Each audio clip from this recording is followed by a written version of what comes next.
हरे कृष्णा। आप सभी का दिन शुभ और मंगलमय हो। आज के अध्याय का शुभारंभ करते हैं शनिदेव की कथा से, क्योंकि आज शनिवार का भी दिन है और शनिदेव न्याय के देवता माने जाते हैं।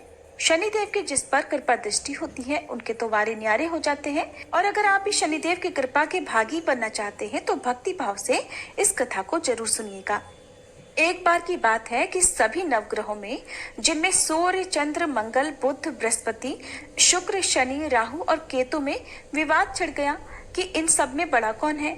सभी आपस में विवाद करने लगे, लेकिन कोई निर्णय न निकलने पर देवराज इंद्र के पास वे निर्णय कराने पहुंचे। सभी ग्रहों को अपने सामने उपस्थित देखकर इंद्रदेव घबरा गए। फिर उन्होंने निर्णय करने में अपनी असमर्थता जताई, परंतु उन्होंने ये भी कहा, इस समय पृथ्वी पर राजा विक्रमादित्य का राज है, जो कि अति न्यायप्रिय है। वे ही इसका निर्णय कर सकते हैं। तब सभी ग्रह एक साथ राजा विक्रमादित्य के पास पहुंचे और अपना विवाद बताया, साथ ही निर्णय करने के लिए भी कहा। राजा विक्रमादित्य इस समस्या से चिंतित थे, क्योंकि वे जानते थे कि जिस किसी को भी छोटा बताया वही क्रोधित हो उठेगा। तब राजा को एक उपाय सूझा।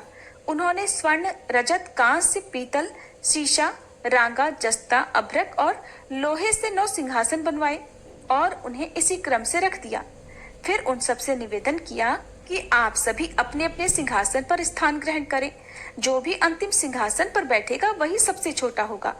इसके अनुसार लौह सिंहासन सबसे बाद में होने के कारण शनिदेव सबसे बाद में बैठे तो वही सबसे छोटे कहलाए। अब शनिदेव को लगा कि राजा ने ऐसा जानबूझकर किया है, तो वह क्रोध में आकर राजा विक्रमादित्य से बोले, राजा तू मुझे नहीं जानता। सूर्य एक राशि में 1 महीना, चंद्रमा 2.25 दिन, मंगल 1.5 महीना, बृहस्पति 13 महीने, बुध और शुक्र 1-1 महीने विचरण करते हैं, लेकिन मैं 2.5 से 7.5 साल तक रहता हूँ। बड़े बड़ों का मैंने विनाश किया है। श्री राम की 7.5 आई तो उन्हें वनवास हो गया। रावण की आई तो उसकी लंका को वानरों की सेना से हारना पड़ा। अब तुम सावधान होकर रहना।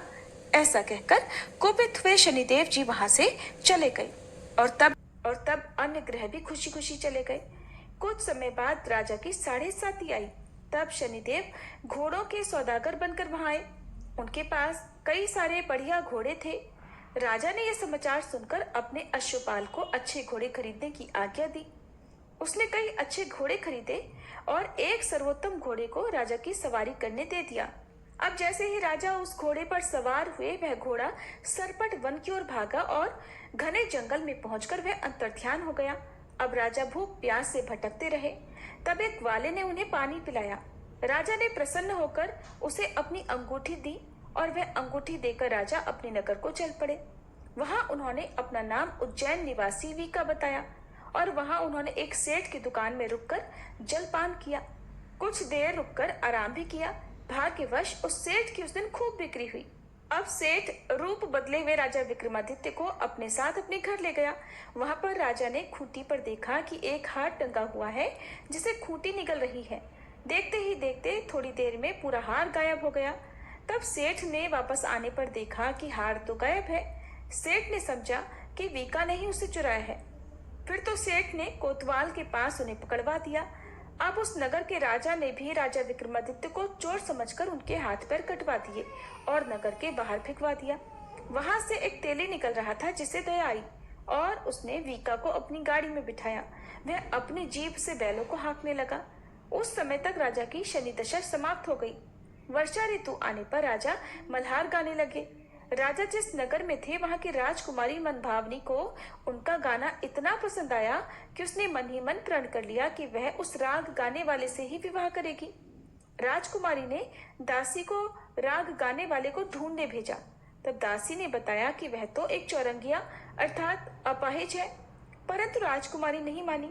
अगले ही दिन वह भूख प्यास त्याग कर अनशन पर बैठ गई कि विवाह करेगी तो उसी से करेगी। बहुत समझाने पर भी जब राजकुमारी नहीं मानी तो राजा ने उस तेली को बुला भेजा और विवाह की तैयारी करने को कहा। फिर तो उसका विवाह राजकुमारी से हो गया। तब एक दिन सोते हुए स्वप्न में शनिदेव ने राजा को दर्शन देकर कहा कि राजन, देखा तुमने मुझे छोटा बताकर कितना दुख झेला है। तब राजा ने उनसे क्षमा मांगी और प्रार्थना करते हुए कहा, हे शनिदेव, जैसा दुख मुझे दिया है किसी और को मत दीजिएगा। तब शनिदेव मान गए और कहा कि जो मेरी कथा और व्रत करेगा उसे मेरी दशा में कभी कोई दुख नहीं होगा। जो व्यक्ति रोज मेरा ध्यान करेगा और चींटियों को आटा डालेगा उसकी भी सभी मनोकामनाएं पूर्ण होगी। और ऐसा कहकर शनिदेव ने राजा को हाथ पैर वापस कर दिए। इधर प्रातःकाल आंख खुलने पर राजकुमारी ने देखा तो वह बड़ी आश्चर्यचकित हुई। तब वीका अर्थात राजा विक्रमादित्य ने राजकुमारी को बताया कि वह उज्जैन के राजा विक्रमादित्य हैं। जानकर सभी अत्यंत प्रसन्न हुए। सेठ ने जब सुना तो वह राजा के पैरों पर गिरकर क्षमा मांगने लगा। राजा ने कहा कि ये तो शनिदेव का क्रोध था, इसमें किसी का कोई दोष नहीं। सेठ ने फिर भी निवेदन किया कि राजन, मुझे शांति तभी मिलेगी जब आप मेरे घर चलकर भोजन करेंगे। तब सेठ ने अपने घर तरह तरह के व्यंजनों से राजा का सत्कार किया। सभी ने देखा कि जो खूंटी हाड़ निगल गई थी वही अब उसे उगल रही थी।